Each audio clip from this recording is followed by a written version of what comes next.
Well, thank you very much for those warm words of welcome. I think since I appeared last, I perhaps so to say the least, because everything I was meant to be saying has already been said. The reference to a new global system where the last one has frittered away, I think brings itself to bear really well on my topic, refugee law, because refugees are the leading transborder issue of our time. Today.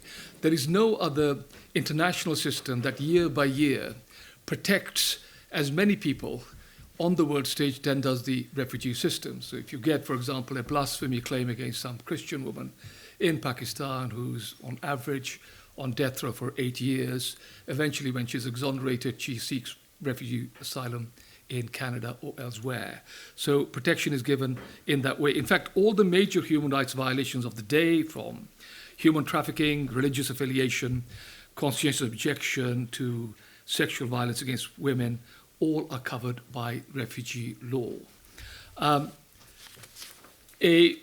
interesting case comes to my mind in terms of religious affiliation, one that I often talk about, a case called Ahmed in 1990, where against the backdrop of the decree in Pakistan that effectively stated that the Ahmadis could no longer describe themselves as Muslims.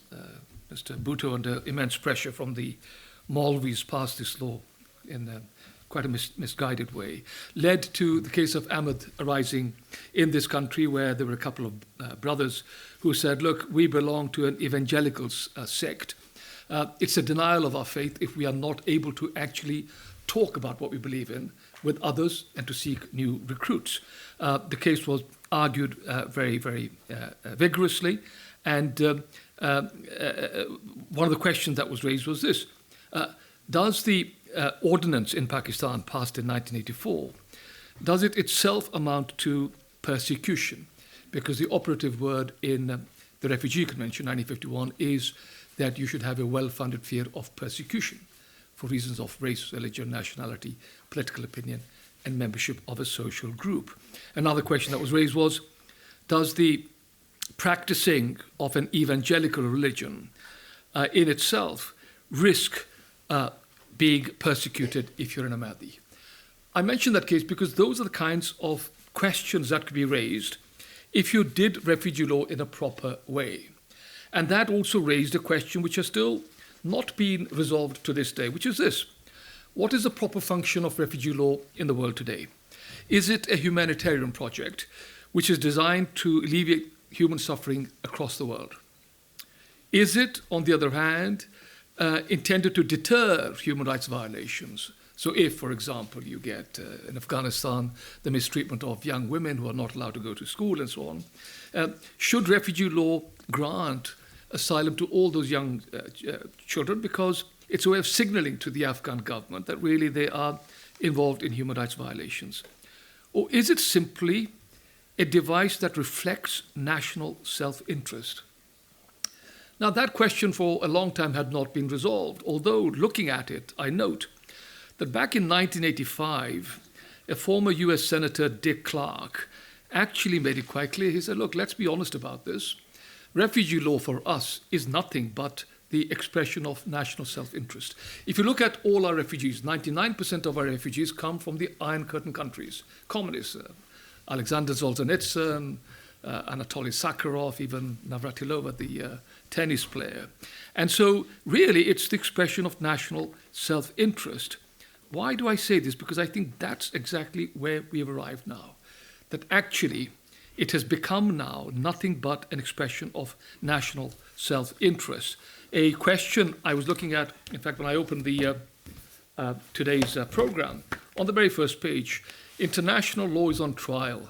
Treaty mechanisms and international organizations are being eroded. Powerful states are calling for global and regional conventions to be revised. Well, that's happened. It has happened. The first casualty is international refugee law.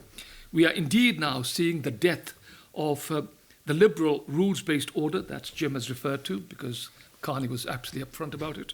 The mask has fallen. No longer is it the case that there is any doubt as to what refugee law stands for. It is more and more the expression of national self-interest. And it's a return now to a 19th century imperialist age where, as Trump has made quite clear, it's the strongest that prevails. Forget about other people's interests.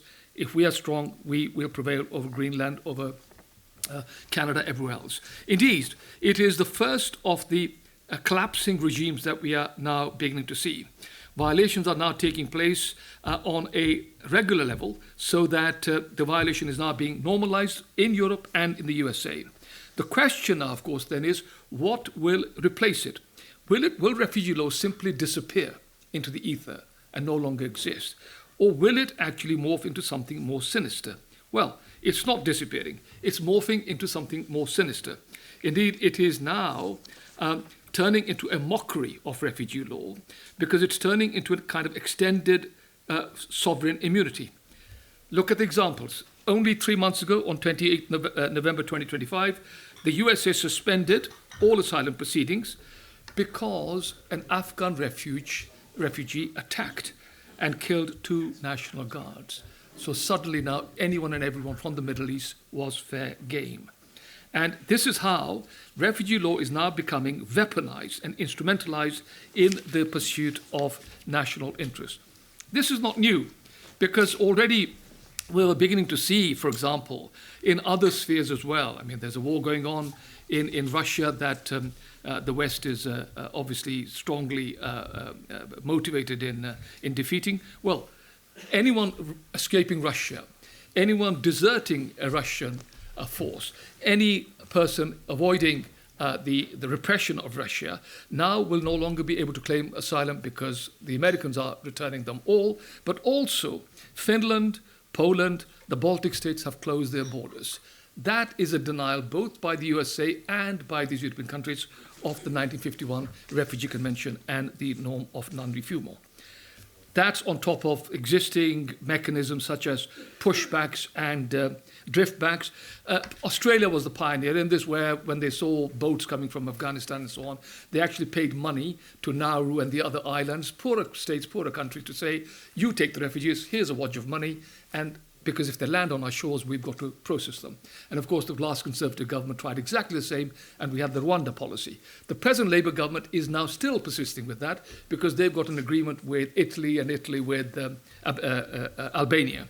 So these pushbacks, these treaties with the poorer countries designed actually to keep people away is leading to a situation where Australia, Italy, UK are all having these agreements with transit countries, leading to a situation where refugee law is being mocked.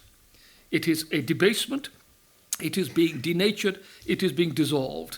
And here are some excellent examples. Firstly, the USA granted refugee asylum status to Juan Orlando Hernandez, a former president of Honduras who was sentenced, you will have seen this in the news, to 45 years imprisonment in the United States for facilitating drug trafficking. Along comes Trump, he absolutely exonerates him. Now, what will happen? Now that he's a free man, is he going to go back to Honduras? Of course not, because there he faces a jail sentence. There's always been that distinction between prosecution and persecution. You are not a refugee if what you're avoiding is prosecution in your own country for criminal acts. You are only a refugee if you face persecution. People like Hernandez are facing prosecution for criminal offences, not persecution. And yet, there you have it, he's got refugee asylum state. Another example, the USA, having seen the way in which South Africa brought a case before the International Court of Genocide, inflamed by that and absolutely incensed, as Trump is inclined to do with what he'd seen, now says, well, I'll show you South Africans. And he now grants white Afrikaners refugee status because he says that they are subjected to, quote, pervasive racial discrimination, unquote, and indeed even genocide.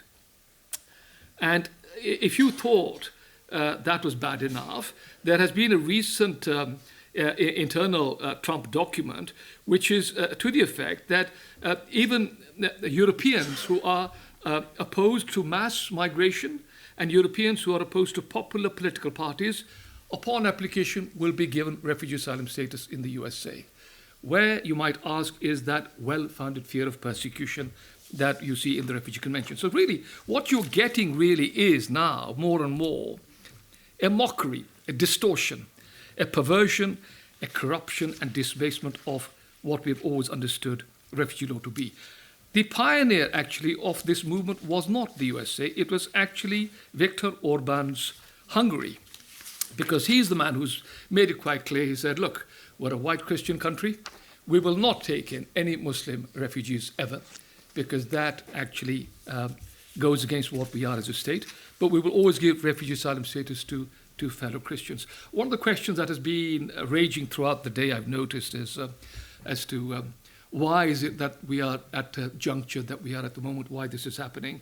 I think one reason is simply this, is the number of people that are now coming into the West is so large. The rich world currently, I think as a whole, is in the middle of an unprecedented migration boom. Its foreign-born population is rising faster than at any point in its history. Now, you would think that all vibrant, dynamic, and progressive economies will be able to absorb them, and indeed they should, and it should be no cause for concern. But it seems to me that that is one concern that Viktor Orban's Hungary is demonstrating. So, in 2018, he grants refugee status to Nikola Gruevski, who is the former Prime Minister of North Macedonia. Why? Because in North Macedonia, Gruevski is facing corruption charges, prosecution. In 2024, he grants refugee status to Marcin Romaszki, a Polish former Deputy Prime Minister, for having been charged for corruption and embezzlement in Poland. So what's happening is that refugee law is now being used to critique the very liberal foundations of the refugee system. There it was, a moral edifice, which is now being dismantled. So finally, what do you end up with? Well, you end up with the following three things. Firstly, refugee law has now turned from a form of virtue signaling, that protection regime that we all thought, the children, 30 years ago, street children from India or Latin America could not claim refugee asylum status. They can now do so. Women can, children can, and so on and so forth. So from virtue signaling, it is now turned into a form of vice signaling. All right? And Marcin Romaszki, who I mentioned, actually has, ironically, bizarrely, now established the Hungarian-Polish Institute of Freedom, which claims that Poland has become a testing ground in which the fundamental values of Western civilizations are challenged. And that's why he is now heading this organization. That's the first thing. It's become vice signaling. The second thing is that you are seeing a geopolitical realignment whereby populist regimes view liberal democratic regimes as a greater enemy than autocracies. So suddenly, there's a thing about revolutions. Normally, I think the only revolution I can think of, which is a ground-up revolution by the workers that has been successful, is the October 1917 storming of the Winter Palace in Tsarist Russia that led to the fall of Tsarist Russia and communism. That's the only successful workers' revolution, truly speaking, that I can think of. In all the other revolutions which have been successful, you've seen the elites taking part in them. In a sense, both with Brexit, the elites, Boris Johnson, Lithuania and so on, getting in on it, and now also with this, what you're seeing is that the elites are now challenging that very liberal order that they themselves constructed. So you're now seeing this geopolitical realignment, whereby the populist regimes now see the very liberalism that they created. This is where Carney is right, isn't he? Where he said that really the very system we've created, we are now dismantling. And that's what the liberals are now doing. That's the second thing. And the third thing that's happening is the way in which there is an attack on human rights law. And this is perhaps my best point, which is this, all those things that we believed in, and Jim has referred to this, human rights. Well, people are beginning to say this now. They say that human rights are only applicable to Europeans. The Human Rights Court up there in Strasbourg is jeopardizing what is their legacy, not our legacy as human beings, but their legacy. And that means that the Human Rights Court is helping immigrants and refugees, helping welfare recipients, protecting the rights of terrorists not to be tortured, protecting racial and religious minorities, and protecting developing countries. And that, they are saying, is leading to civilizational suicide. the one phrase you will see Professor